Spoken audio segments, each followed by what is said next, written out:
Good evening, good evening, good evening. कैसे हैं सभी लोग? अच्छे, बढ़िया। चलिए, एग्ज़ाम आप लोग का, हाँ एग्ज़ाम आप लोग का करीब है। प्रिपरेशन चल रही है ठीक ठाक? हाँ, मार्क्स वार्क्स अच्छे आ रहे हैं? ठीक आ रहे हैं। चलिए, कोशिश करिए और अच्छे मार्क्स से। अच्छे नहीं है, ठीक ठाक है। हाँ, तो इम्प्रूव करिए, डेली इम्प्रूव करने की ज़रूरत है। थोड़ा बहुत इम्प्रूव करते रहिए, है ना। इम्प्रूव ही करना लाइफ की जर्नी का मतलब, ये इम्प्रूव करते रहना। जो पहले था उससे थोड़ा सा आगे बढ़ना। खैर, जो पहले था उससे थोड़ा सा आगे हम लोग बढ़ते हैं। कहाँ? वर्ल्ड हिस्ट्री की तरफ।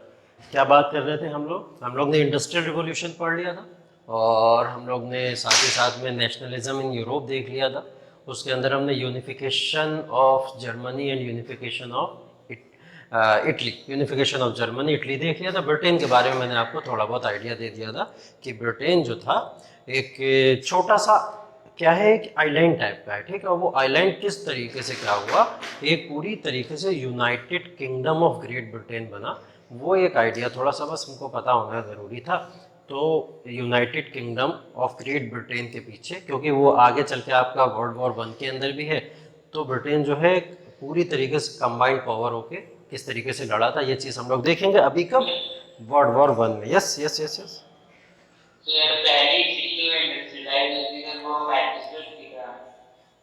सॉरी आरू, क्या बोल रहे हो? सर जो पहली सिटी इंडस्ट्रियलाइज हुई थी, हाँ सर उसका नाम मैनचेस्टर था।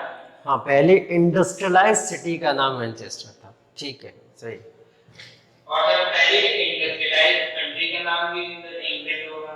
पहली इंडस्ट्रियलाइज कंट्री, एकदम मैंने बोला ही था आपको, इंडस्ट्रियल रिवॉल्यूशन ही स्टार्ट कहाँ से हुआ था? इंग्लैंड से हुआ था, तो वो इंग्लैंड ही होगा, ठीक है। इंडस्ट्रियलाइजेशन से रिलेटेड जो भी क्वेश्चन आ जाए आपका, उसके अंदर इंग्लैंड ही जो था आपकी सुप्रीम पावर थी, जहाँ से ये सारी चीज़ें स्टार्ट हुई थी, है ना।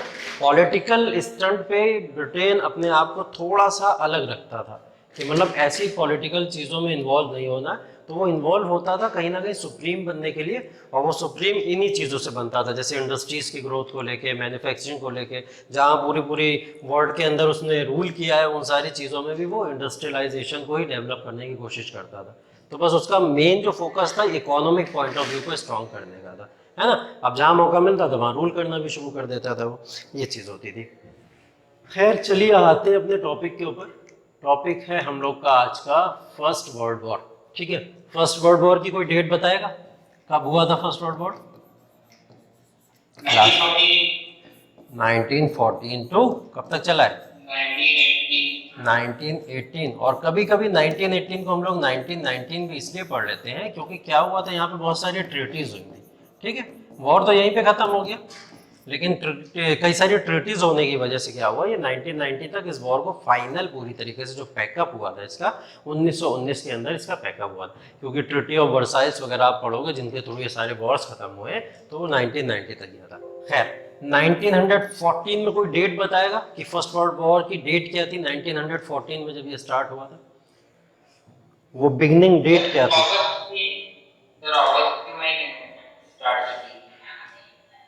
नहीं, अगस्त। 28 जुलाई, वेरी गुड। 28 जुलाई इसकी स्टार्टिंग डेट थी 1914 के अंदर, और एंड कब हुआ था 1918 में? एनीवन? अगस्त में हुआ होगा। अच्छा, कुछ तो अगस्त हो गई होगा, है ना। नहीं, अगस्त में नहीं हुआ था, अगस्त में तो हम लोग आज़ाद हुए थे। यहाँ पे ये नवंबर है, 11th of November. 11th of November 1918 में क्या हुआ था, ये फाइनल जो था वॉर यहाँ पे एंड हो गया था, ठीक है। तो ये फर्स्ट वर्ल्ड वॉर से रिलेटेड जो चीज़ें हम लोग को पढ़नी है, उसके अंदर देखो सबसे इंपॉर्टेंट आप लोग के लिए थोड़ी सी रूपरेखा मैं आप लोग के सामने खींच रहा हूँ। वो ये है कि आप लोग को पता होना क्या ज़रूरी है, आपको पता होना ये ज़रूरी है, पहली चीज़ की डेट क्या थी फर्स्ट वर्ल्ड वॉर की, कि हमारे सामने डेट आ जाएगी, डेट से रिलेटेड क्वेश्चन पूछ लेगा। दूसरी चीज़ हमको ये पता होना ज़रूरी है कि फर्स्ट वर्ल्ड वॉर हो रहा है तो पूरी दुनिया की कंट्रीज़ हैं इसके अंदर, बहुत सारी कंट्रीज़ हैं जो वर्ल्ड वॉर के अंदर इन्वॉल्व हो रही है। तो वो कौन कौन सी कंट्रीज़ हैं? दो तरीके की पावर्स थी इसके अंदर, एक थी एलाइड पावर्स जो एक साइड थी वर्ल्ड वॉर में, और एक तरफ थी सेंट्रल पावर, ठीक है। तो ये दो पावर्स थी, जो दो पावर्स थी वो ज्यादा इन्हीं के बीच में वॉर हुआ है। तो इन्हीं दोनों पावर्स के बीच में जो इंपॉर्टेंट कंट्रीज है हमारी, हम उन कंट्रीज के बारे में यहाँ पे पढ़ेंगे। वो कंट्रीज आपको पता होना जरूरी है, उसमें भी कंट्रीज बहुत सारे हैं, हमको कुछ इंपॉर्टेंट कंट्रीज के बारे में पता होना जरूरी है, वो मैं भी आपको दिखाऊंगा कौन कौन सी कंट्रीज के बारे में पता होना जरूरी है। दो चीजें याद रखो, पहला तो फर्स्ट वर्ल्ड वॉर के बीच में हो रहा है, एलाइड पावर्स और सेंट्रल पावर्स के बीच में हो रहा है। सेंट्रल पावर्स, किसी ने लास्ट क्वेश्चन पूछा था सर ऑस्ट्रिया क्या इतना स्ट्रांग था, तो सेंट्रल पावर के अंदर आने का रीजन उसकी स्ट्रेंथ ही थी, जिसकी वजह से वो सेंट्रल पावर के अंदर आ रहा था। ठीक है, तो हम इसको भी पढ़ेंगे अभी आगे चल के। ठीक है, तो ये वॉर जो हुआ था इन दो पावर्स के बीच में हुआ था, ये पावर्स के बीच में होने का रीजन क्या था, उस रीजन के बारे में हमको जानना जरूरी है। कॉजेस क्या थे, वो कॉजेस हमको पता लग जाए, किस किस के बीच में हुआ ये पता लग जाए हमको, और एंड क्या हुआ था, इस वॉर का इम्पैक्ट क्या पड़ा फाइनली, कि दूसरी कंट्रीज के ऊपर या आने वाले समय में वर्ल्ड वॉर्स वगैरह, दूसरा वर्ल्ड वॉर जो हुआ या कई सारे रिवॉल्यूशंस हुए, उन रिवॉल्यूशन या वॉर के ऊपर क्या इम्पैक्ट पड़ा फर्स्ट वर्ल्ड वॉर का, और किस तरीके से ये पूरी की पूरी जो एलिट पावर्स थी और सेंट्रल पावर्स थी आपस में पूरी दुनिया के ऊपर किस तरीके से इन्होंने, क्योंकि यहीं से शुरू होती है आपकी मोनार्की खत्म होना, मोनार्क सिस्टम खत्म होना शुरू होता है, धीरे धीरे लोग किधर चलते चले जाते हैं, डेमोक्रेसी की तरफ चलते चले। आज के टाइम में हर जगह मेजर ऑफ द कंट्रीज के अंदर डेमोक्रेसी है, तो वो रीजन यही था कहीं ना कहीं वर्ल्ड वॉर के स्टार्ट होने का। खैर, वर्ल्ड वॉर जो है, वर्ल्ड वॉर को स्टार्ट करने से पहले हम लोग देख लेते हैं ये पहले। ठीक है, मैंने बोला दो पावर्स थी हमारे पास में, एक थी एलिट पावर्स, ठीक है, और दूसरी थी हमारे पास में सेंट्रल पावर। ये जो सेंट्रल पावर थी, इसके अंदर जो सबसे इंपॉर्टेंट कंट्री थी जिसकी वजह से वॉर स्टार्ट हुआ, वो कंट्री है ये ऑस्ट्रिया हंगरी। ठीक है, या इसको ऑस्ट्रिया हंगेरियन एम्पायर भी कहा जाता था उस समय, दोनों कंबाइंड फॉर्म में थी, रूल किया करते थे। तो ये ऑस्ट्रिया हंगरी ये रीजन था जिसकी वजह से वर्ल्ड वॉर फर्स्ट स्टार्ट हुआ, एक रीजन ये है। दूसरा रीजन ये जर्मनी, जर्मनी उस टाइम काफी स्ट्रॉन्ग कंट्री था, आज के टाइम का यूएसए अगर आप समझ लो तो जर्मनी कहीं ना कहीं इतनी स्ट्रॉन्ग कंट्री उस टाइम पे हुआ करता था, इतनी पावर रखता था कि अपनी नेबरिंग कंट्रीज क्या जो उसकी नेबरिंग कंट्रीज भी नहीं है, इधर उधर दूर दरार की कंट्री है, उन पे भी अपना कंट्रोल स्टैब्लिश करके रखा करता था। ठीक, ऑटोमन एम्पायर, ऑटोमन एम्पायर के बारे में आप लोग जानते ही हो, इसकी बात हम लोग पहले भी कर चुके हैं कि ऑटोमन एम्पायर, जिसको आज के टाइम में पूरा टर्की के एक छोटे से रीजन में कोड़ के रख दिया गया है, वो पहले ऑटोमन एम्पायर जो था, पूरा यूरोपियन एरिया का पूरा पोर्शन जो था, रोमन एम्पायर को हटा के ऑटोमन एम्पायर ने अपना कंट्रोल किया। तो काफी बड़ा एम्पायर था जो इनकी तरफ था। ठीक है, एक बुल्गारिया ये कंट्री थी हमारी, जिसकी वजह से इसमें कहीं ना कहीं प्रॉब्लम होना स्टार्ट। ठीक है, तो ये सेंट्रल पावर्स थी। ये एलिट पावर्स के अंदर सारी पावर्स नहीं पता होनी जरूरी है। देखो फ्रांस है, फ्रांस के बारे में हमको पता होना जरूरी है, क्योंकि फ्रांस ऐसी कंट्री थी कि जो कंट्री क्या करा करती थी, बहुत सारी कंट्रीज के ऊपर जाके रूल को एस्टेब्लिश करने की कोशिश करती थी, छोटे मोटे रीजन्स को कैप्चर करती थी, है ना, थोड़ा ब्रिटेन की तरह इनका रोल था। ब्रिटिश एम्पायर, ठीक है, ब्रिटिश एम्पायर पूरा का पूरा। अब ब्रिटिश एम्पायर के अंदर बहुत सारी कंट्रीज हैं, क्योंकि जहाँ जहाँ पे इनका कंट्रोल था, उन कंट्रोल के ऊपर वो सारी कंट्रीज हमको इसके अंदर मिल जाएंगी। हमको सारी कंट्रीज के बारे में नहीं जानना, हमको इतना जानना कि ब्रिटिश एम्पायर भी हमारा इसके अंदर इन्वॉल्व था, और उसी में देख लो इनडायरेक्टली इंडिया भी इन्वॉल्व था। अगर आपसे पूछ ले वर्ल्ड वॉर 1 में इंडिया पार्टिसिपेट था, तो नहीं, इंडिया ने पार्टिसिपेशन नहीं किया था। इंडिया को जबरदस्ती इनडायरेक्ट फॉर्म में क्या करा था, पार्टिसिपेशन करवाया गया था। इंडिया के सोल्जर्स वहां पे आए थे वॉर के अंदर लड़ने।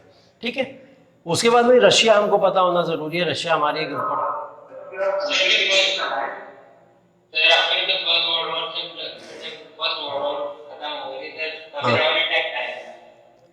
फर्स्ट वर्ल्ड वॉर खत्म होगा, फिर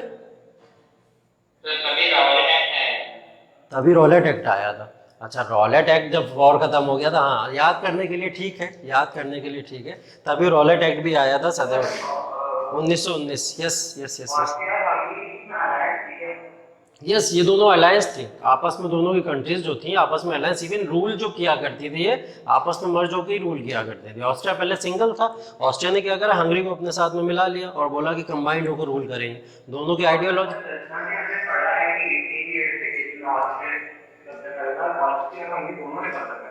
नहीं, देखो क्या होगा, मैंने अभी बोला कि ये जो पावर्स अभी आपको सामने दिख रही है, ये पावर्स अभी आपके वर्ल्ड वॉर 1 के लिए है। ठीक है, अभी ये टाइम जैसे जैसे गुजरता चला जाएगा, कोई पावर इधर आ जाएगी और कोई पावर इधर चली जाएगी, ये चीजें भी होंगी, उनके अलायंस भी टूटेंगे आपस में, अभी ये सब चीजें भी होंगी। अभी हम लोग सिर्फ वर्ल्ड वॉर 1 पढ़ रहे हैं, आगे चल के ये कंट्रीज कोई किसी को सपोर्ट करेगी, कोई किसी को सपोर्ट। जैसे यहाँ पे आप देख रहे हो इटली और जापान, वर्ल्ड वॉर में तो एलाइड पावर्स के अंदर है, लेकिन जैसे ही सेकंड वर्ल्ड वॉर होगा ये सेंट्रल पावर के अंदर आ जाती है, इधर होकर चेंज चली जाती है ना। तो ये कंट्रीज हैं या डिविजन्स हैं आपस में चेंज भी होते रहेंगे, ये ध्यान रखना। अभी सिर्फ और सिर्फ कंडीशन ये देखो, वर्ल्ड वॉर 1 की बात हम लोग कर रहे हैं, तो वर्ल्ड वॉर 1 में कौन किधर है अभी इतना पता रखो, है ना, वो दिमाग के अंदर ऐसा डिवीजन रखो। अभी यहाँ पे ये दोनों एलिड, ठीक है, दोनों कंबाइंड फॉर्म में एक दूसरे के साथ में मिलकर इस वॉर को लड़ रहे। इसका रीजन अभी मैं बताऊंगा आपको क्या रीजन था, ठीक। तो ये कुछ स्टेट्स हैं जिनके बारे में, very special state, United states,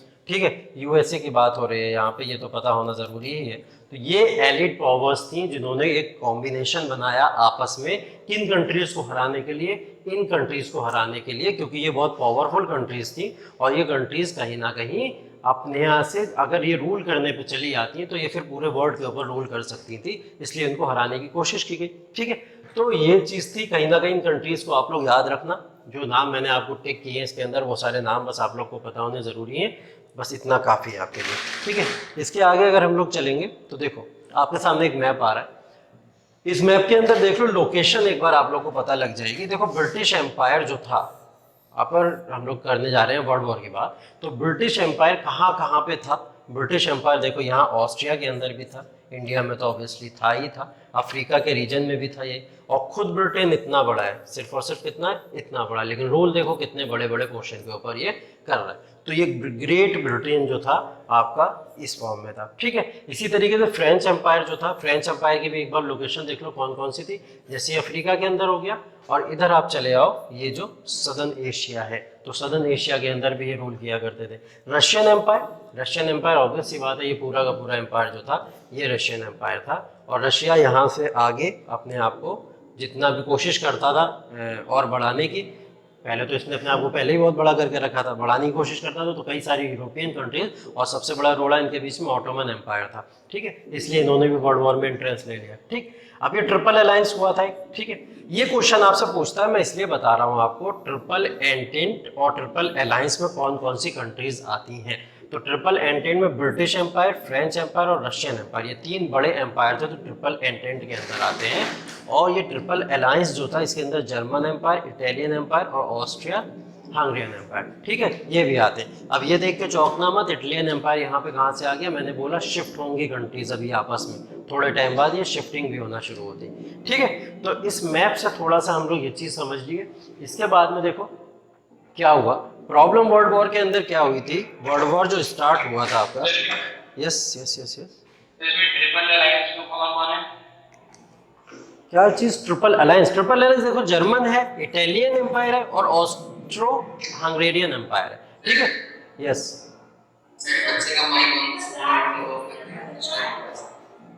किसी का माइक ऑन है तो प्लीज अपना माइक ऑफ कर लीजिए, डिस्टरबेंस हो रहा है उसकी वजह से। Yes thank you. हाँ तो देखो ट्रिपल एंटेंट के अंदर ब्रिटिश एम्पायर, फ्रेंच एम्पायर और रशियन एम्पायर, तीनों बहुत बड़े एम्पायर हैं जो पूरी वर्ल्ड के ऊपर कहीं ना कहीं रूल किया करते थे। उसके अलावा ट्रिपल अलायंस के अंदर जो वो कंट्रीज थी जो कहीं ना कहीं सेंट्रल पावर के अंदर आती थी, वो ट्रिपल अलायंस के अंदर आ जाती थी, जर्मन एम्पायर, इटालियन एम्पायर और ऑस्ट्रो हंगेरियन एम्पायर। अब रीजन देख लो, देखो सबसे बड़ा रीजन क्या था इस वॉर के पीछे स्टार्ट होने का, कि ये देखो जर्मनी, ऑस्ट्रिया हंगरी और ये सारे के सारे ऑटोमन एम्पायर, या ये बुल्गारिया का रीजन है। बुल्गारिया का रीजन, अभी भी किसी का माइक खुला है क्या, माइक को ऑफ कर लीजिए अगर किसी का माइक ओपन है, ठीक। तो ये जो पावर्स थी ये किसके अगेंस्ट में लड़ रही थी, ये सारी की सारी एलिड पावर्स के अगेंस्ट में लड़ रही थी, ठीक है। अब ये वॉर एक ऐसा वॉर था जिससे सबसे ज्यादा लॉसेज हुआ लोगों की जान का। लगभग बोला जाता है कि इस वॉर के अंदर टोटल 16 मिलियन पीपल कहीं ना कहीं यहाँ पे वो डेथ हो जाती है, वो सिविलियंस मारे जाते हैं 16 मिलियन से ज़्यादा, ठीक है। इंडिया के भी बहुत सारे सोल्जर्स इसके अंदर मारे गए, जिसकी वजह से इंडिया के लोगों ने पार्टिसिपेट किया था। यहाँ से इंडिया से लगभग 13 लाख सोल्जर्स वहाँ पे पार्टिसिपेट करने गए थे, ठीक है। तो 13 लाख सोल्जर्स में से भी इंडिया के अंदर भी 40-50,000 सोल्जर्स यहाँ पे भी मारे जाते हैं इंडिया के भी, तो इंडिया का भी बहुत बड़ा लॉस इसके अंदर देखने को मिलता है हमको, ठीक है। तो वर्ल्ड वॉर जो था आपका इस तरीके से शुरू हुआ। अब वर्ल्ड वॉर का बैकग्राउंड एक बार देख लीजिए कि वर्ल्ड वॉर का स्टार्ट होने के पीछे रीजन क्या था। ये जो आप लोग देख रहे हो, पहली चीज बाल्कन रीजन, ठीक है। बाल्कन रीजन क्या था, बाल्कन रीजन ऑटोमन साम्राज्य की कहीं ना कहीं एक कॉलोनी थी, ठीक है। ऑटोमन रूल जो जहाँ पे करा करते थे, वो रूल करने के पीछे मैं दिखाता हूँ आपको, ठीक है। ये देखिए, रोमानिया हो गया, बुल्गारिया हो गया, ग्रीस हो गया, ये सारे का सारा जो रीजन होता था, ये सारा का रीजन क्या है, बाल्कन रीजन। एक रीजन तो ये बना कहीं ना कहीं वर्ल्ड वॉर के स्टार्ट होने का, क्योंकि इस रीजन के ऊपर कंट्रोल करना चाहता था रशिया बहुत टाइम से। रशिया चाहता था कि इस रीजन के ऊपर कंट्रोल करे, लेकिन यहाँ पे ऑटोमन का रूल होने की वजह से रशिया इसको कंट्रोल नहीं कर पा रहा था। लेकिन रशिया हमेशा एक मौका ढूंढ रहा था किसी भी तरीके से इन रीजन के ऊपर कंट्रोल करने को मिलेगा, ठीक है। तो वो मौका मिला उसको वर्ल्ड वॉर के फॉर्म में, है ना। तो वर्ल्ड वॉर के फॉर्म में उसको जैसे ही मौका मिला वो तुरंत चला गया। देखो अब यहाँ पे देखो आप लोग, मैप देखो, ये है जर्मनी, ठीक है। जर्मनी को मैंने किस में बताया था, सेंट्रल पावर के अंदर बताया मैंने, है ना। जर्मनी के बाद में यहाँ पे रीजन पड़ता है एक बुल्गारिया, ठीक है। ये रीजन पड़ता है बुल्गारिया। चलो इसकी बात करेंगे अभी हम। यहाँ हुआ क्या, ये रशिया का रीजन था पूरा का पूरा, ये ईस्टर्न पावर थी हमारी, ईस्टर्न और वेस्टर्न पावर भी याद रखना, ये भी पूछ लेता है। और ये जो फ्रांस का रीजन है, ये थी वेस्टर्न पावर, ठीक, ये थी वेस्टर्न पावर। तो ये रशिया ने तो क्या करा भाई, रशिया ने तो क्या करा कि जर्मनी के अगेंस्ट में बोल दिया कि जर्मनी को यहाँ से जो पावर जर्मनी कंट्रोल करती है उस पावर को उसको रिड्यूस करना पड़ेगा। क्यों रिड्यूस करना पड़ेगा, क्योंकि ये ऑस्ट्रिया और हंगरी का जो रीजन था, ये इनके पास गए जर्मनी के पास में सपोर्ट लेने के लिए। ऑस्ट्रिया हंगरी के एक रूलर थे, वॉर शुरू कहाँ से होता है, हिस्ट्री कहाँ से शुरू होती है। ऑस्ट्रिया हंगरी के एक रूलर थे, ड्यूक नाम था इनका, ठीक है। ड्यूक नाम था, ड्यूक फर्नांडिन नाम था इनका, पूरा नाम ड्यूक फर्नांडिन, नोट्स में मिल जाएगा आपको। तो ड्यूक फर्नांडिन जो यहाँ के रूलर थे, तो इन रूलर को क्या किया जाता है, इन्होंने एक रीजन जो था उस रीजन को कैप्चर कर लिया था, ठीक है। ऑस्ट्रिया हंगरी के ये रूलर थे, इन्होंने क्या करा था, एक रीजन को कैप्चर कर लिया था, ठीक है। उस रीजन को कैप्चर करने की वजह से, वो रीजन था आपका सर्बिया का, कहाँ का रीजन था, सर्बिया का रीजन था। उस सर्बिया के रीजन को कैप्चर करने की वजह से सर्बिया के लोग इनसे बहुत ज़्यादा नाराज़ थे। तो ये क्या करते हैं कि ये रूलर जो है ड्यू, ये निकल के जाते हैं सर्बिया की जर्नी पे, ऐसे निकल के जाते हैं हालचाल देखने, जिस एरिया को इन्होंने कैप्चर किया उसकी हालचाल देख लेते हैं कम से कम।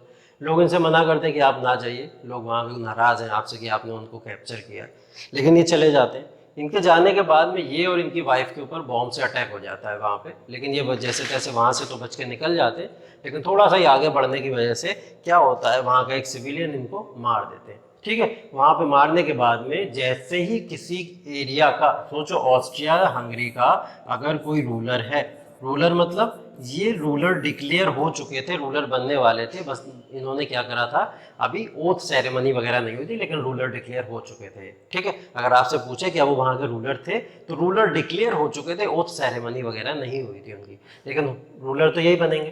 तो ये रूलर जो बनने वाला है, अगर उसी रूलर को मार दिया जाएगा तो ऑब्वियस सी बात है उस कंट्री के लोग कहीं ना कहीं एक बहुत बड़ा डिस्प्यूट क्रिएट कर देंगे। तो जैसे ही इनको मारा गया, ये बात ऑस्ट्रिया हंगरी के लोगों से बर्दाश्त नहीं हुई। ऑस्ट्रिया हंगरी ने क्या बोला कि हम वॉर डिक्लेयर कर देते हैं, किसके अगेंस्ट में, ये रशिया के अगेंस्ट में, ठीक है। रशिया के अगेंस्ट में हम लोग वॉर डिक्लेयर कर देते, क्योंकि रशिया की मदद से क्या करा गया है, हमारे रूलर को मारा गया है ना। अब ऑस्ट्रिया हंगरी को ये बात तो पता थी कि रशिया एक बहुत बड़ा रीजन है हमारे पास में, अकेले तो हम लड़ नहीं पाएंगे, तो इन्होंने हेल्प किससे मांगी, जर्मनी से, ठीक है। तभी मैंने बताया आपको कि रशिया ने जर्मनी के ऊपर प्रेशर बनाया पावर को थोड़ा रिड्यूस करने के लिए। अब बात हो गई ऑस्ट्रिया हंगरी की और जर्मनी की। जर्मनी ने तुरंत सपोर्ट दे दिया ऑस्ट्रिया और हंगरी को, उसने बोला ठीक है आप वॉर डिक्लेयर करो, जैसा भी वॉर है डिक्लेयर करो, आप लड़ो, आपको अपना बदला लेना है अपने राजा का, आप लो, हम आपको फुल सपोर्ट करेंगे।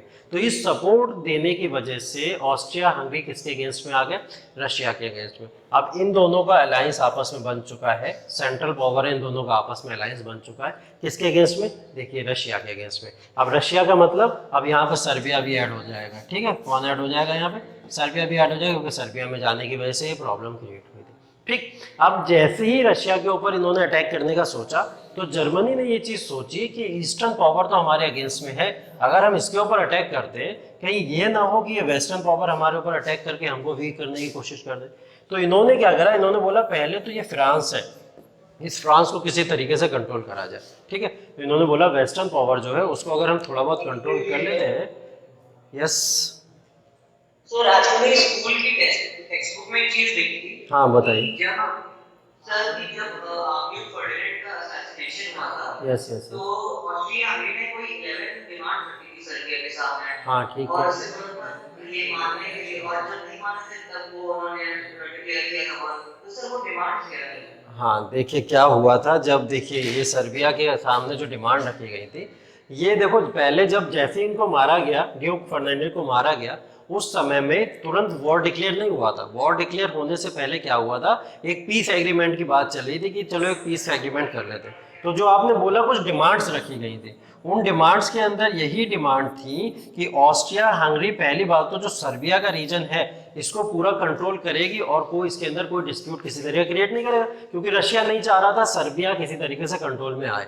किसके? ऑस्ट्रिया या हंगरी के। तो पहली डिमांड तो इन्होंने यही रखी। दूसरी डिमांड ये रखी इन्होंने कि इनका जो रूलर है जो मारा गया है ड्यूक फर्नांडिस, ठीक है, ड्यूक फर्नांडिस के एक भाई और था, ठीक है, उस भाई को क्या करा जाएगा, अगला रूलर बनाया जाएगा। रशिया ने बोला अब यहाँ पे कोई रूलर नहीं बनेगा, यहाँ पे कंट्रोल रशिया करेगा सीधी तरीके से, ठीक। ऐसी देखो बहुत सारी डिमांड्स है, 11 डिमांड्स है, पूरी की पूरी आपको पता नहीं होनी चाहिए, लेकिन ये 2-3 जो डिमांड्स थी आपकी, ये कहीं ना कहीं ये क्रूशियल थी आपके लिए। तो ये 2-3 डिमांड ऐसी थी जिसकी वजह से ऑस्ट्रिया हंगरी ने क्या करा, वो सारी के सारी डिमांड्स मानने से मना कर दिया कि हम ये डिमांड्स रशिया की नहीं मानते और हमारी डिमांड्स को फुलफिल किया जाए। इसलिए ये पहुंचे थे बाद में जर्मनी के पास में, तब जाके जर्मनी के मिलकर इन्होंने क्या करा, वॉर लड़ा था, ठीक है। ये बहुत डेप्थ की चीज है, इतना ज्यादा आप लोग को नहीं पता होना चाहिए, बस आपने पूछा क्वेश्चन तो मैंने आपको बता दिया, ठीक है। तो ये वॉर डिक्लेयर हो चुका है। वॉर डिक्लेयर होने के बाद में ये अब प्रॉब्लम क्या हो रही है, ये फ्रांस के साथ में हो रही है। किसको? जर्मनी को। कि जर्मनी को ये डर लग रहा है कि जर्मनी जैसे ही रशिया के ऊपर अटैक करेगा, रशिया ये की कार्य करेगा, फ्रांस जो होगा उसके ऊपर अटैक कर देगा। तो इन्होंने पहले सोचा जर्मनी ने किसी तरीके से फ्रांस को निपटा लेते, फ्रांस को खत्म कर ले, उसके बाद में हमारे लिए आसान हो जाएगा रशिया के ऊपर अटैक करना। तो ये क्या करते हैं, ये आते हैं फ्रांस की तरफ, फ्रांस को अटैक करने आते हैं। जब ये फ्रांस को अटैक करने आते हैं तो फ्रांस पे अटैक करने की इनकी जो पॉलिसीज होती हैं, जर्मनी जो सोचता है वो पॉलिसीज कहीं ना कहीं फेल हो जाती हैं। ये फ्रांस के ऊपर अटैक तो करने आते हैं, लेकिन फ्रांस क्या है, वो भी पावरफुल कंट्री है ना, तो वो भी पावरफुल कंट्री है, वो क्या होता है, उसके ऊपर अटैक करना पॉसिबल नहीं हो पाता है। इसलिए फ्रांस भी क्या होता है, अलायंस में जुड़ जाता है। किसके साथ में? ये देखो रशिया, सर्बिया और ये फ्रांस भी यहाँ पे ऐड हो गया, ठीक है। ये दो कंट्रीज कैसे ऐड होती चली जा रही है। तो अब जर्मनी देखो भाई सैंडविच बन चुका है बीच में, इधर से रशिया है, इधर से फ्रांस है। उसके बाद भी जर्मनी जो है जो लड़ता है, वॉर लड़ता है 1917 तक का। 1917 तक में एक रीज़न है बोलने का, बोल रहा हूँ इसलिए कि 1914 से लेकर 17 तक इस बीच में बहुत सारे बैटल्स हुए, वॉर्स हुए, लैंड कैप्चर किए गए एक दूसरे के, बहुत सारी चीज़ें। उन सब में जर्मनी जो था वो पूरी तरीके से पावरफुल प्रूव होता है और इन सारी कंट्रीज़ के ऊपर अपना डोमिनेंस पूरी तरीके से बना के रखता है ना। तो जर्मनी यहाँ पे अभी तक बहुत तरीके से पावरफुल था। लेकिन प्रॉब्लम क्या हुई, ये जो ईस्टर्न पावर्स थी, ईस्टर्न पावर रशिया थी, सर्बिया थी, फ्रांस थी, इनके साथ में क्या होता है, यहाँ पे देखो एक तो रीज़न हुआ, अब ग्रेट ब्रिटेन आके ऐड हो जाता है। ग्रेट ब्रिटेन आके इसलिए ऐड हो जाता है क्योंकि ग्रेट ब्रिटेन ने बुल्गारिया जो रीजन है इसके साथ में एक ट्रीटी करके रखी हुई थी। वो ट्रीटी ये थी कि जैसे ही कोई कंट्री बुल्गारिया के ऊपर अटैक करेगी या बुल्गारिया को परेशान करने की कोशिश करेगी, ग्रेट ब्रिटेन उसकी हेल्प करेगा, है ना। तो फ्रांस ने क्या करा, जर्मनी ने क्या करा था, बुल्गारिया के ऊपर अटैक करने की कोशिश करी, उसको कैप्चर कर लिया था, ठीक है। तो यहाँ पे ग्रेट ब्रिटेन भी अब एंटर हो जाता है, कूद जाता है वॉर के अंदर कि अब वो जो सेंट्रल पावर है उनके अगेंस्ट में ग्रेट ब्रिटेन भी आ गया। तो ग्रेट ब्रिटेन के आने से थोड़ी सी कहानी चेंज होना शुरू होती है, क्योंकि पावरफुल कंट्री थी, यहाँ से जर्मनी थोड़ा सा वीक होना शुरू होता है। लेकिन उसके बाद भी जर्मनी अपना डोमिनेंस लगातार बरकरार रखता है, डोमिनेंस के किसी भी तरीके की कमी आने की कोशिश नहीं होती है जर्मनी के अंदर, क्योंकि जर्मनी भी जो है ऑस्ट्रिया हंगरी के साथ साथ में पूरी तरीके से ऑटोमन एम्पायर का भी सपोर्ट लेके रखा हुआ है इसने, ठीक है। ऑटोमन एम्पायर बहुत पावरफुल एम्पायर था उस समय का, तो इन्होंने उसका भी सपोर्ट लेके रखा हुआ। तो ये कंट्रीज आपस में क्या करती हैं, इन कंट्रीज को अभी तक पूरी तरीके से बहुत कंट्रोल में रखी हुई है वॉर तक। 1917 के बाद में क्या होता है, ये जो जर्मनी होती है, जर्मनी क्या एक गलती कर देती है, जर्मनी एक गलती ये कर देती है कि यूएसए की कुछ मर्चेंट शिप्स खड़ी हुई होती हैं, ठीक है। अभी तक देखो यूएसए बिल्कुल बाहर है वॉर के अंदर से, यूएसए ने 1917 तक एंट्री भी नहीं की हुई है। यूएसए अभी तक क्या करता है, यूएसए का शुरू से काम है कि सप्लाई करता है आर्म्स ठीक है, जो हथियार होते हैं उनको सप्लाई करता है, दो लोगों को आपस में लड़ा के क्या करता है, वो अपने आर्म्स को बेचने का काम किया करता है ना। तो यही काम अभी तक यूएसए यहाँ पे कर रहा था। लेकिन यहाँ प्रॉब्लम क्या हो जाती है, प्रॉब्लम ये हो जाती है यूएसए की 4 मर्चेंट शिप्स के ऊपर ये क्या कर देता है, जर्मनी अटैक कर देता है। मर्चेंट शिप्स खड़ी हुई होती हैं, वही जो बिजनेस ट्रेड के लिए इधर से उधर रूट पकड़ के जाते हैं, इधर उधर जाया जाता है, तो वो खड़ी हुई थी। इन्हें क्या करा, जर्मनी ने उसके ऊपर अटैक कर दिया। अब जर्मनी जैसे यूएसए की शिप्स के ऊपर अटैक करता है तो ये चीज़ यूएसए से बर्दाश्त नहीं होगी, ऑब्वियस सी बात है। 4 मर्चेंट शिप्स पे तो ये क्या करता है, जर्मनी बोलता है कि चलो भाई उनसे माफ़ीनामा लिखो, ठीक है, सॉरी वॉरी बोलो, वरना अगर यूएसए भी वॉर के अंदर एंटर हो गया तब हम लोग कमजोर होंगे। तो ये लोग माफीनामा वगैरह लिखते हैं, सॉरी वॉरी बोलते हैं, अब कंट्रोल में तो ले लेते हैं जैसे तैसे, यूएसए को मना लेते हैं, यूएसए वॉर के अंदर एंटर नहीं होता। लेकिन फिर जर्मनी क्या करता है, फिर से एक बार मर्चेंट्स के ऊपर फिर से क्या करता है, वहां पे अटैक कर देता है, और उसमें कुछ अब की यूएसए के क्या होते हैं, सिविलियंस मारे जाते हैं। अब जैसे यूएसए के सिविलियंस मारे जाते हैं, उस समय पे वहां के जो प्रेसिडेंट थे, वो प्रेसिडेंट का कोई नाम बताएगा, 1917 या फर्स्ट प्रेसिडेंट ऑफ यूएसए कौन है?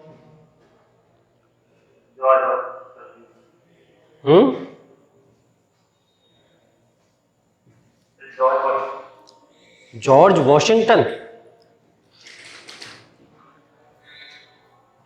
अरे यूएसए का फर्स्ट प्रेसिडेंट का नाम तो पता होना चाहिए।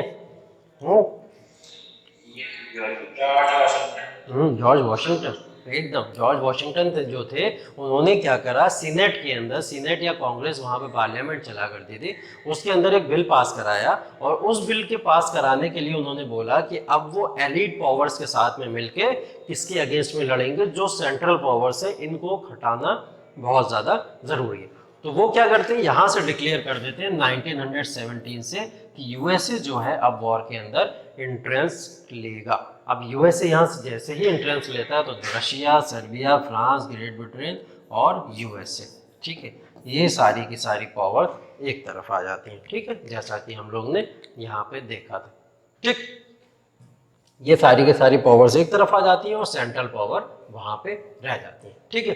अब आगे देखो यहाँ क्या होता है फिर उसके बाद में, जैसी ये पावर होती हैं यहाँ पे, अब ये सारी की सारी पावर्स मिलके, ये इमीडिएट कॉस्ट तो मैंने चलो आपको बता दिया, इमीडिएट कॉस्ट जो भी था, ये जो थे आपके ड्यूक फर्नांडिस, इनकी डेथ की वजह से ये सारी प्रॉब्लम हो जाती हैं। रीज़न देख लो एक बार, आपके मैप के थ्रू आपको रीज़न देखना बहुत ज़रूरी है, कौन कौन से रीज़न थे जिसकी वजह से ये सारे वॉर क्रिएट हुए, ठीक है। इसको आप लोग बाद में देख लेना, रीज़न वगैरह जो भी थे, ठीक। जो मैंने आपको बताया था, जर्मनी ने यहाँ से जो वॉर स्टार्ट किया था, किसके अगेंस्ट में, रशिया के अगेंस्ट में, ठीक है। तो उसके लीडर का नाम आपसे पूछ लेता है, कैसर विलेम जो थे, इन्होंने, ये जर्मन लीडर थे, जर्मनी के लीडर थे उस टाइम पे, जिन्होंने क्या करा था, ये वॉर अनाउंस किया था कहीं ना कहीं, और जर्मनी ने ऑस्ट्रिया हंगरी को जब परमिशन दी थी कि हम आपके साथ में मर्ज होकर वॉर को लड़ेंगे, तो वो यही थे, कैसर विलेम। ये क्वेश्चन आपसे पूछ लेगा एग्जाम के अंदर, तो आपको ये पता होना जरूरी है, ठीक है। ये सारी की सारी चीज़ें कहीं ना कहीं हम लोग देख लिए, कौन कौन सी पावर किस किस के अगेंस्ट में आती हैं, ठीक है। अब वेस्टर्न फ्रंट वगैरह मैंने बता दिया, जो फ्रांस की एंट्री हो जाती है, उधर से दूसरी तरफ हमने ये भी देख लिया कि रशिया एक तरफ है, ठीक है।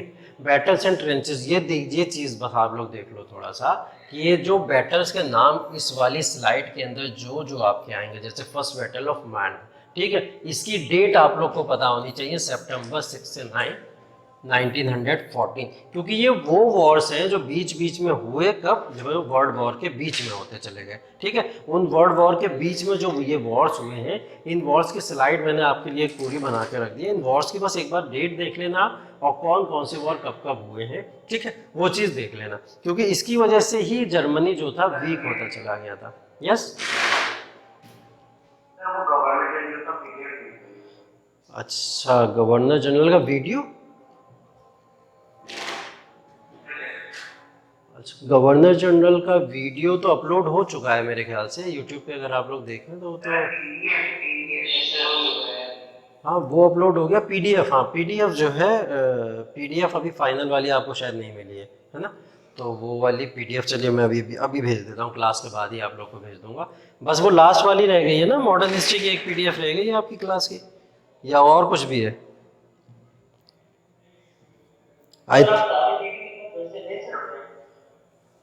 सारी पीडीएफ आप लोग के पास में जो नहीं है वो बता दीजिए मुझे, मैं वो के उसके लिए तो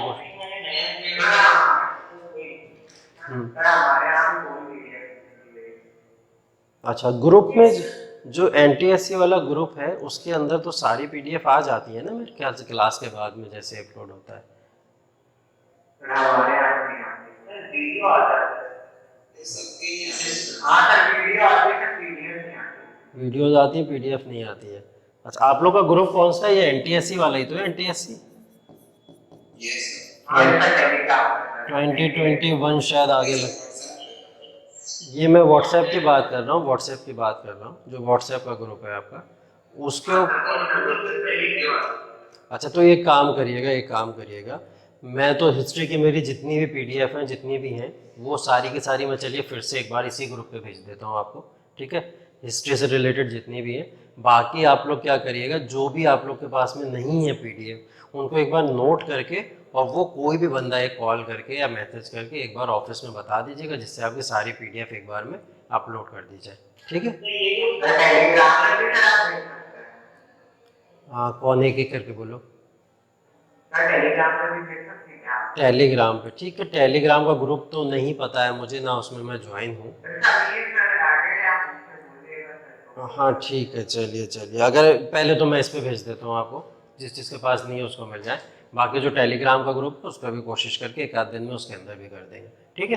पहले व्हाट्सएप वाले पे ले लो पूरी की पूरी। वीडियोस तो सब हैं आप लोग के पास में, वो तो अपलोडेड है ही हैं सारी, है ना? हाँ, बाकी जो PDF फाइल्स हैं वो सारी की सारी आ जाएंगी। और देखो, PDF फाइल आए, PDF फाइल चाहे ना आए, नोट्स के लिए वेरी, मैं बोल रहा हूँ, कंपलसरी है, रिवीजन के लिए अच्छा है, सारी चीज़ें हैं, लेकिन डिपेंडेंट रहा करो क्वेश्चंस के ऊपर, कि जो हमने टॉपिक खत्म कर लिए उन टॉपिक से रिलेटेड क्वेश्चंस को सर्च किया करो। जैसे NTSC के आप लोग एग्जाम देखते रहते हो ना, प्रीवियस ईयर के क्वेश्चंस कहाँ कहाँ पे आए, कौन कौन से क्वेश्चंस आए, वो क्वेश्चंस को लगाते रहा करो। वो प्रीवियस ईयर, देखिए प्रीवियस ईयर बहुत कम पूछता है इसमें, मैं मान रहा हूँ, लेकिन कम से कम एक आइडिया तो लगता है कि कौन से एरिया से क्वेश्चन को ज़्यादा पूछ रहा है ना? तो ये चीज़ें हो जाती हैं हमारी, तो प्रीवियस ईयर को लगाने की बहुत कोशिश किया करो। साथ ही साथ में यहाँ पे जितने टेस्ट होते चले जा रहे हैं, अभी टेस्ट का डिस्कशन हम लोग का बाकी है, याद दिला देना मुझे। अभी 4th टेस्ट आपका संडे को फिर से होगा आई थिंक, है ना? तो 4th टेस्ट आपका संडे को होने के बाद में हम लोग क्या करेंगे, फिर से एक बार क्या करेंगे, सारा का सारा जितना भी मेरा पोर्शन है इससे रिलेटेड आपका, तो मैं इससे रिलेटेड सारा का सारा पोर्शन आपका, उसके साथ में मैं क्या करता हूँ, जितने क्वेश्चन आपके ये हैं जो टेस्ट में आए, उसके साथ में प्रीवियस ईयर भी मिला लेता हूँ, ठीक है? प्रीवियस ईयर क्वेश्चंस और वो सारे क्वेश्चन, उन सारे को मिला के फिर यहाँ पे हम लोग एक बार डिस्कस कर लेंगे सब कुछ, है ना? वो सारे डाउट्स आपके, वो क्लास आपका शायद थोड़ा लंबा भी हो जाएगा, 1 घंटे का नहीं, उससे प्लस भी हो सकता है, तो उसके लिए आप लोग तैयार रहिएगा, है ना? बाकी संडे टू संडे आप लोग तो क्लास में आते ही हो, फिजिकल फॉर्म में आप लोग यहाँ पे प्रेजेंट भी रहते हो कहीं ना कहीं, है ना?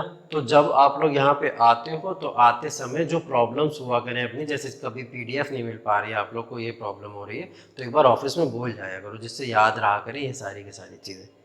खैर, ठीक है, तो हम लोग वर्ल्ड वॉर 1 पे पढ़ रहे थे। वर्ल्ड वॉर 1 हम लोग का क्या हुआ, ऑस्ट्रिया सॉरी USA ने जैसी एंट्री लिया इसके अंदर। अब USA के पीछे एंट्री लेने के पीछे मैंने रीज़न क्या बताया, कुछ सिविलियंस को मार दिया था USA के जर्मनी ने। दूसरी चीज़ जर्मनी ने क्या की थी, एक मैक्सिको रीजन पड़ता है, एक USA रीजन पड़ता है आपका, ठीक है? ये 2 पोर्शन है USA के अंदर अगर हम माने तो। ये वाला रीजन जो है ये पड़ता है हमारा मैक्सिको, ठीक है? ऊपर वाला रीजन पड़ता है USA, ठीक? नॉर्दर्न अमेरिका और सदर्न अमेरिका। तो जर्मनी ने डील कर ली किसके साथ में, मैक्सिको के साथ में। जर्मनी ने मैक्सिको से बोला कि आप क्या करो, USA पर कंट्रोल कर लो, भैया USA तो आपका है। इन्होंने इसको भड़काया बहुत ज़्यादा जर्मनी ने।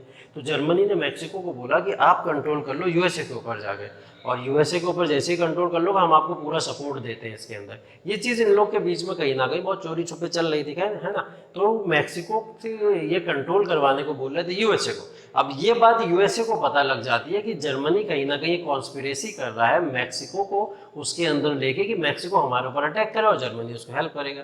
तो ये बात यहाँ से श्योर हो गई एकदम, USA इसमें श्योर हो गया कि जर्मनी के अगेंस्ट में वॉर को तो लड़ना ही पड़ेगा, इसलिए USA इसके अंदर एंटर करता है, ठीक है? 2 रीजन मैंने आपको बता दिए USA के एंटर करने के, क्योंकि ये रीजन आपके क्वेश्चन में पूछेगा, ठीक है? कि USA फाइनल में 1917 के अंदर जाके इस वॉर के अंदर एंटर करता क्यों है, ठीक है? तो क्या होता है, ये सारी की सारी पावर्स के बीच में आपस में बैटल होते हैं, वॉर होते हैं। अब इस वॉर के अंदर जीता कौन, हारा कौन, बताइए? एलिट पावर जीतेंगे या सेंट्रल पावर जीतेंगे? ये एलाइड पावर्स जो होती हैं ये क्या होती हैं, जीत जाती हैं। ठीक है, सेंट्रल पावर्स जो होती हैं वो सेंट्रल पावर्स यहाँ पे हार जाती हैं। ठीक है, सेंट्रल पावर्स यहाँ पे हार जाती हैं। सेंट्रल पावर्स के हारने के पीछे जो सबसे बड़ा रीज़न था वो रीज़न क्या बताया मैंने आपको, यूएसए का एंटर करना। यूएसए जैसे ही एंटर करता है वो यहाँ पे हार जाते हैं। अब क्या होता है यहाँ पे, ये जो एलिड पावर्स हैं आपकी जैसे ही जीतती हैं, जीतने के बाद में सेंट्रल पावर्स खत्म, लगभग उनका जितना भी अभी तक डोमिनेंस था वो डोमिनेंस रिड्यूस होना शुरू हो जाएगा। इसमें सबसे ज़्यादा डोमिनेंस कौन से एम्पायर का था, वो था ऑटोमन एम्पायर का, और दूसरी तरफ जर्मनी। ये दो पावर थी। ऑस्ट्रिया और हंगरी तो क्या था, जर्मनी के सपोर्ट से लड़ रहे थे इस वाले वॉर के अंदर, है ना, वो लोग इनके सपोर्ट से ही आए थे। और ये ऑटोमन और ये जर्मनी, ये दोनों रीजन बहुत ज़्यादा इंपॉर्टेंट थे कहीं ना कहीं, इसकी वजह से ही प्रॉब्लम क्रिएट होना शुरू हुई थी। तो इन्होंने क्या करा, जितनी भी एलिड पावर्स थी इन्होंने इनके साथ में ट्रीटी कराई। ठीक है, एक ट्रीटी करिए आप, और ट्रीटी करना ज़रूरी है जिससे कि आगे चल के अगर आप अटैक करते हैं या आगे चल के अगर आप कुछ भी तरीके की किसी भी बात का हमारे उल्लंघन करते हैं तो हम उस ट्रीटी के थ्रू आपके ऊपर फिर से अटैक कर सकते हैं, है ना। तो इन्होंने इनके साथ में ट्रीटी कराई। ट्रीटी का नाम किसी को पता है, ट्रीटी ऑफ वर्सेल्स। ठीक है, ट्रीटी ऑफ वर्सेल्स कब हुई थी, 1918।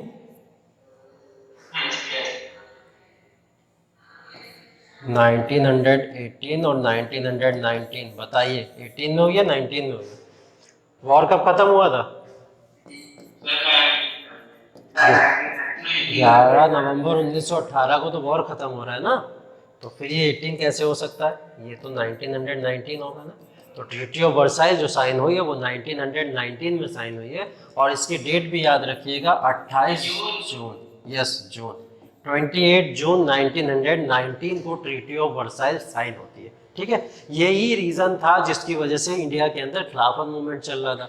पता है आप लोग को, वही जो हम लोग ने खिलाफत मूवमेंट की बात की थी। इसलिए याद रखो 1919 में खिलाफत मूवमेंट भी स्टार्ट हुआ था, किसकी वजह से, इसी की वजह से स्टार्ट हो। तो ये ट्रीटी ऑफ वर्साइल किसके अगेंस्ट में थी, एक तरफ तो जर्मनी के अगेंस्ट में थी और एक तरफ ऑटोमन एम्पायर के अगेंस्ट में थी। जर्मनी के अगेंस्ट में कैसे थी, जर्मनी के साथ में जितने भी प्रोविजंस आए इनके, वो प्रोविजंस ये थे कि जर्मनी जो है उसके साथ में जो एक तरफ तो ईस्टर्न फ्रंट है, एक तरफ वेस्टर्न फ्रंट है। ठीक है, इन दोनों फ्रंट पे क्या होगा, जर्मनी जो बीच में है वो जर्मनी आगे अब अपनी पावर को फोर्टिफाई नहीं करेगा, पहली तो चीज़ किसी रीजन को कैप्चर करने की कोशिश नहीं करेगा। तो ये जर्मनी के ऊपर कहीं ना कहीं बाउंडेशन लगाई गई। जर्मनी के पास में क्या था, जर्मनी के पास में बिजनेस या ट्रैवल या ट्रेड करने का क्या था, राइट था। ठीक है, उस राइट को कंट्रोल किया गया, उसको बोला गया कि उससे पहले आपको परमिशन लेनी पड़ेगी दूसरी कंट्रीज़ की, तब जाके आप ये कर सकते हैं। ऑटोमन के साथ में क्या किया गया, पहली चीज़ तो ये करी गई कि यहाँ पे खिलाफत की कहीं ना कहीं वो चली आती थी, खलीफा की पोस्ट चली आती थी। काय की पोस्ट चलती थी, खलीफा की पोस्ट। खलीफा का मतलब होता था इस्लामिक पावर के अंदर जितने भी इस्लामिक लीडर्स हुए हैं तो वो उन लीडर्स को खलीफा बोला जाता था। ठीक है, मेन इस्लामिक लीडर्स जो होते थे, और ये सुन्नी सेक्ट, पता होगा आप, दो सेक्ट होते हैं इसके अंदर, एक शिया सेक्ट होता है, एक सुन्नी सेक्ट होता है। और ये खलीफा किस में होते थे, ये सुन्नी सेक्ट के अंदर, जिनका कहीं ना कहीं डिसइंटीग्रेशन हो गया था इस ट्रीटी के बाद में। ठीक है, हाँ, इसी की वजह से खिलाफत मूवमेंट स्टार्ट हुआ था, रीज़न यही था खिलाफत मूवमेंट के स्टार्ट होने का। ठीक, तो ये क्या हुआ, जर्मनी और ऑटोमन एम्पायर को कंट्रोल करने के लिए ट्रीटी ऑफ वर्साइल साइन हुई, और ट्रीटी ऑफ वर्साइल की डेट आप लोग याद रखना 28 जून 1919। ये क्वेश्चन आपसे पूछ लेता है। ठीक है, चलिए ये सब हो गया, हमारा वॉर का भी रीज़न हो गया। ठीक है, ठीक है, ये वर्ड याद रखिएगा, आर्मस्ट्राइस का मतलब क्या होता है, किसी को पता है?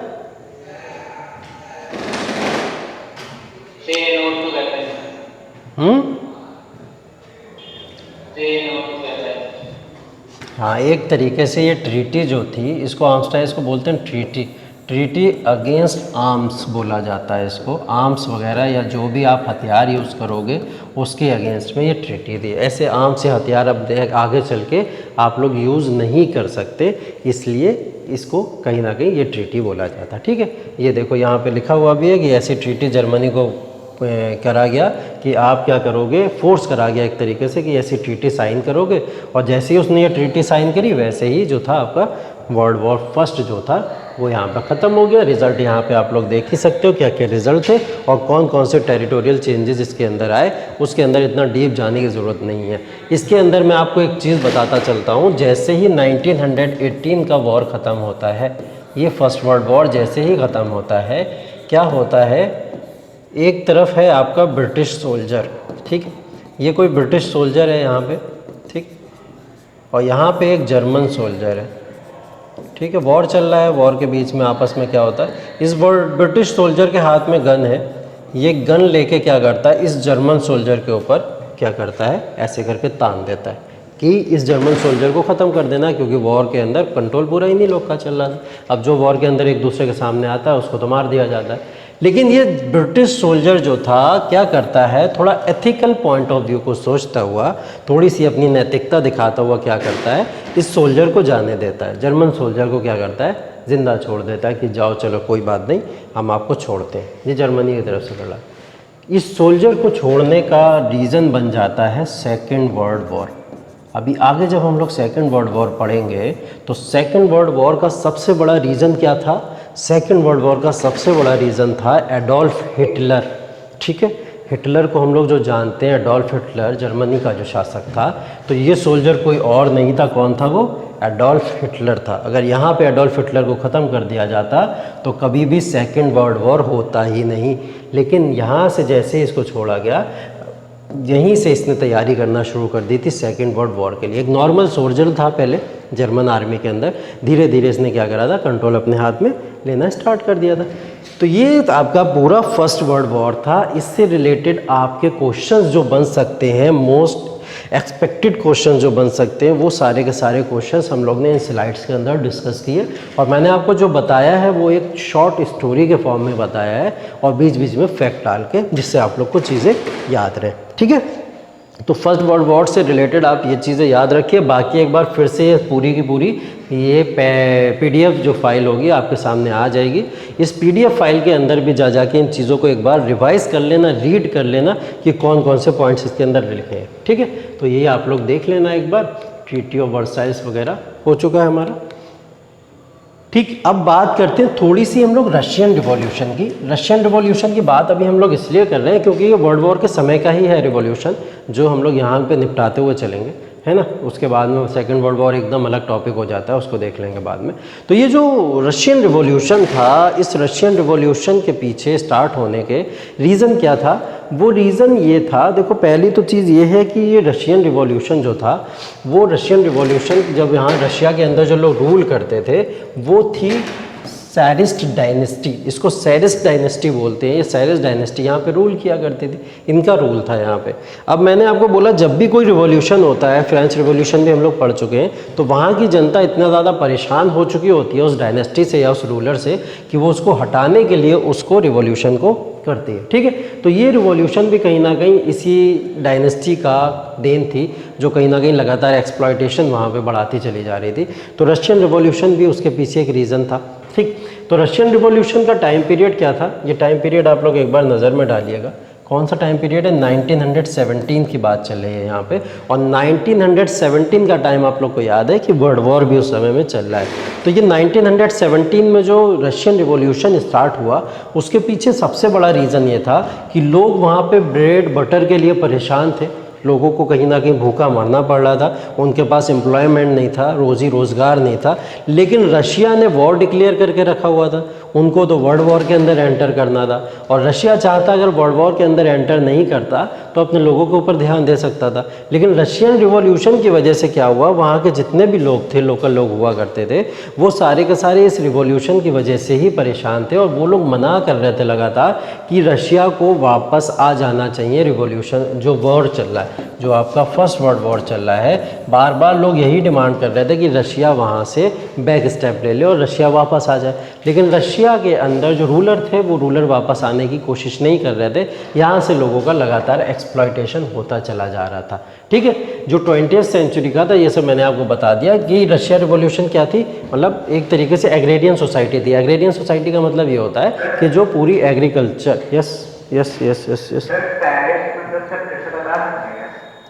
सॉरी किसका, क्या बोल रहे हैं, आर्म्स राइज का पूछ रहा हो आप मतलब?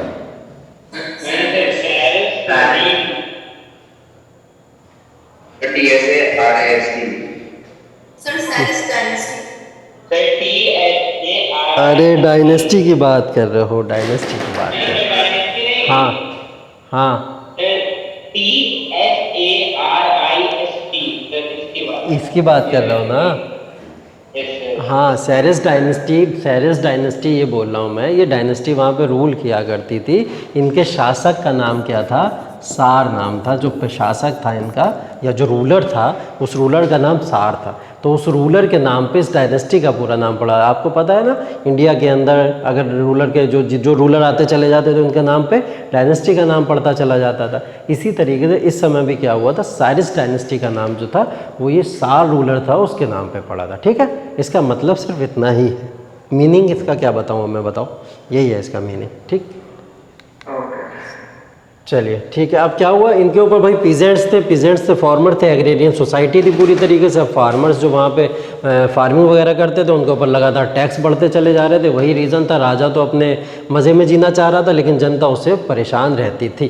तो जनता की परेशानी को दूर करने के लिए बहुत सारे लोगों ने क्या करा, इस रिवॉल्यूशन को पार्टिसिपेट करना शुरू कर दिया कि ऐसा रिवॉल्यूशन क्रिएट किया जाए जिससे इस रूलर को सबसे पहले हटाया जाए। ठीक है, अब रशियन रिवॉल्यूशन के अंदर मैं आपको दो चीज़ें बताऊँगा। वो चीज़ें आपके सामने जो है, ये देखो, ये जो थे रूलर थे, इन रूलर को तो मैंने आपको बता दिया। आगे बस ये दो नाम आपको याद रखने हैं, व्लादिमीर लेनिन और कार्ल मार्क्स। ठीक है, ये दो आइडियोलॉजी हैं अपने आप में, सिर्फ नाम नहीं है। क्या है ये?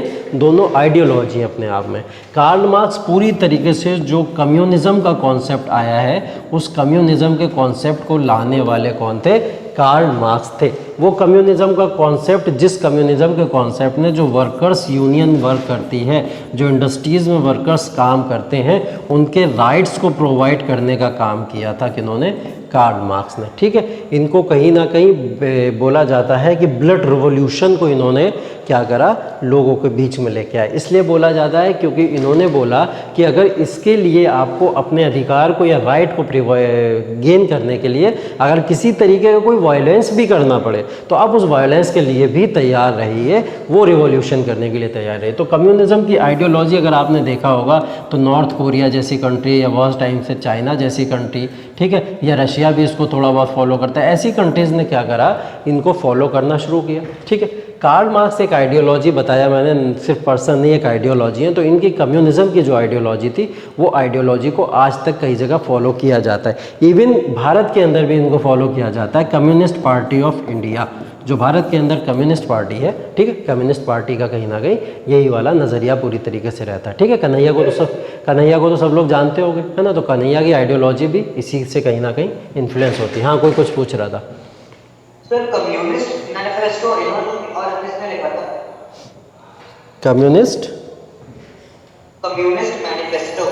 कम्युनिस्ट मैनिफेस्टो किसने लिखा था?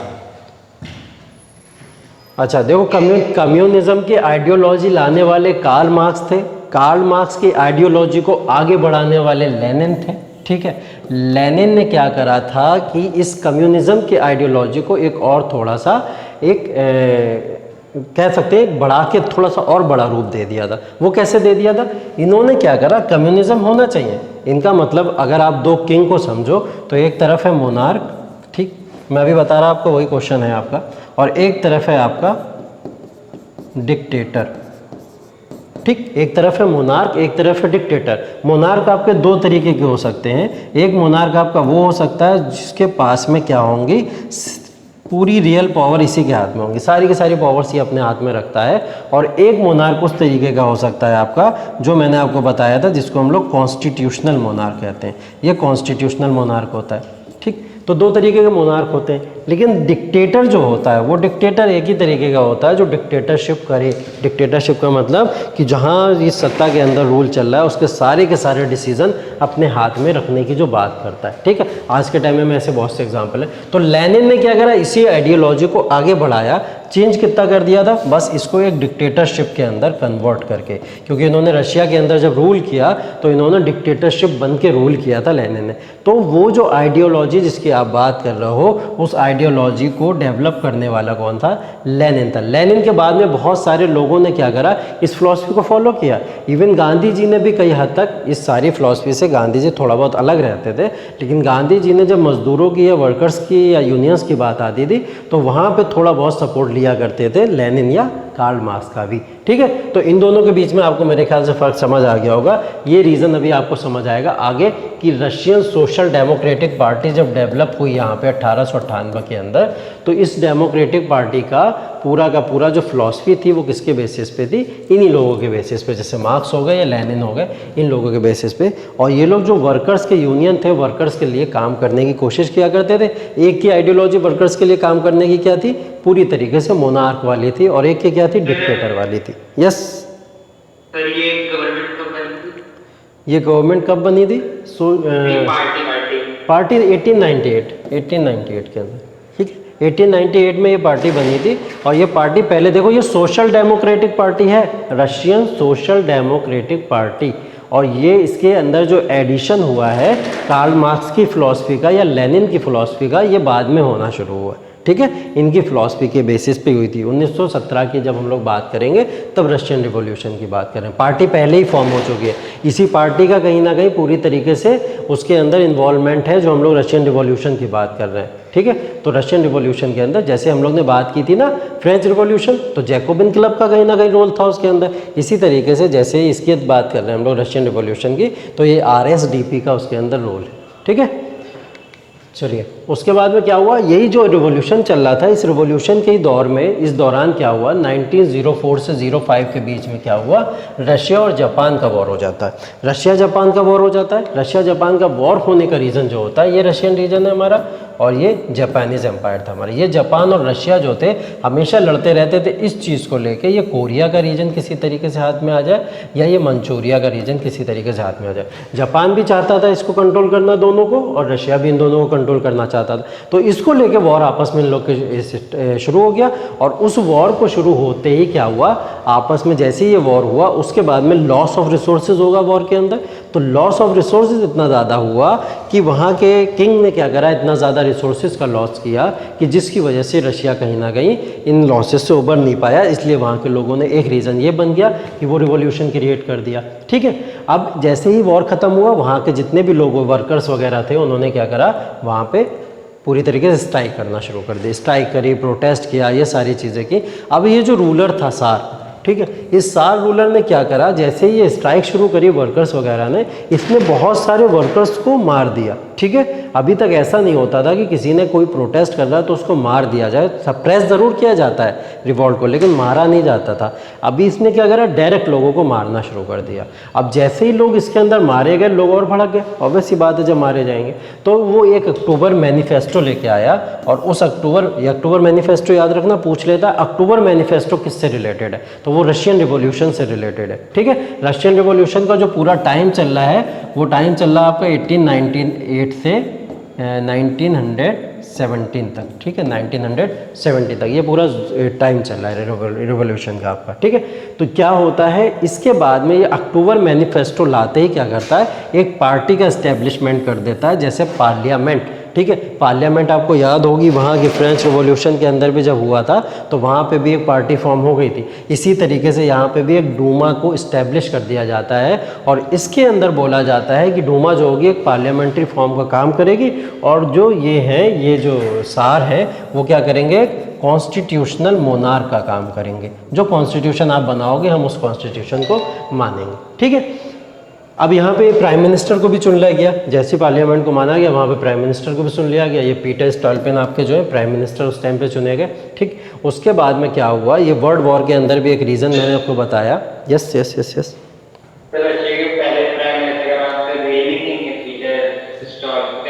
हाँ बिल्कुल बिल्कुल, क्योंकि पहली बार ये प्राइम मिनिस्टर वहाँ के बन के आ रहे हैं, ठीक है। और इनको भी 1911 के अंदर असैसिनेट कर दिया गया था। असैसिनेट करने का मतलब बोला जाता है कि ये जो सार रूलर था वहाँ पे, मोनार्क था, इसने इनको मरवा दिया, क्योंकि ये नहीं चाहता था किसी भी तरीके की वहाँ पे वो डेमोक्रेसी इस्टेब्लिश हो, वो अपना रूल करना चाहता था, इसलिए जनता और भड़की हुई थी इसको हटाने के लिए, है ना। अब होता ये वर्ल्ड वॉर के अंदर भी क्या होता है, वर्ल्ड वॉर के अंदर भी देख लो आप कितने सारे सिविलियंस यहाँ पे मारे जाते हैं, ठीक है। और वो सिविलियंस जैसे मारे जाते हैं वो कहीं ना कहीं एक पूरी कंट्री के अंदर क्राइसिस को इस्टेब्लिश कर देती है। अब वहाँ पे देखो फूड शॉर्टेज भी होगा और तरह की इकोनॉमिक क्राइसिस भी होंगी। वॉर के अंदर इन्वॉल्व होने का मतलब आप अपनी बहुत सारी रिसोर्सेज को भी लॉस करोगे, ठीक।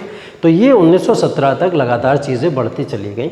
इसकी वजह से क्या हुआ, रशियन रिवॉल्यूशन को हम लोग 2 फेज़ के अंदर इस तरीके से पढ़ेंगे, ठीक है, कि रशियन रिवॉल्यूशन क्या होगा आपका 2 फेज़ के अंदर डिवाइड करके पढ़ा जाएगा, ठीक। रशियन रिवॉल्यूशन जितनी अभी तक आपने स्टोरी पढ़ ली वो स्टोरी तो थी। अब क्या हुआ, ये जो स्ट्राइक किया था, ठीक है, ये देखो ये जो वर्ड आप लोग देख रहे हो पेट्रोग्रेड करके, ठीक है, ये पेट्रोग्रेड्स मतलब क्या होता है, यही जो वर्कर्स का जो यूनियन था इनके जो राइट्स की बात हो रही थी उसी को बोला जाता है क्या, पेट्रोग्रेड। और ये आइडियोलॉजी किसकी थी, यही थी मार्क्स की आइडियोलॉजी, जो कि मैंने आपको बताया किसके सिस्टम पे, मोनार्क सिस्टम पे बात करने की कोशिश किया करते थे, ठीक। एक ये स्टार्ट हो गया, ये फेज़ 1 था आपका। फेज़ 1 स्टार्ट हुआ था आपका कब, जो हम लोग ने जापान वॉर की बात की थी, जापान से वॉर होने की वजह से ये चीज़ें स्टार्ट हो गई थी, ठीक। उसके बाद में फेज़ 2 अगर आप लोग देखोगे तो फेज़ 2 के अंदर ये प्रॉब्लम शुरू हुई थी कब, जब आपका सेकेंड वर्ल्ड वॉर का टाइम शुरू हो गया था। अब यहाँ पे देखो 2 पॉइंट आप लोग याद रखना, 2 लोग थे यहाँ पे, एक तो आपके ये हैं बोल्शेविक्स, ठीक, और एक तरफ थे आपके मेंशेविक्स। कौन थे, मेंशेविक्स। ये नाम आएंगे आपके, बार बार नाम आएंगे आपके। तो बोल्शेविक्स और मेंशेविक्स जो आपके नाम आएंगे, ये नाम आप लोग थोड़ा सा यहाँ पे समझ लो, ठीक। वो नाम मैं आपको बताता हूँ अभी। वो नाम ऐसे हैं, देखो ये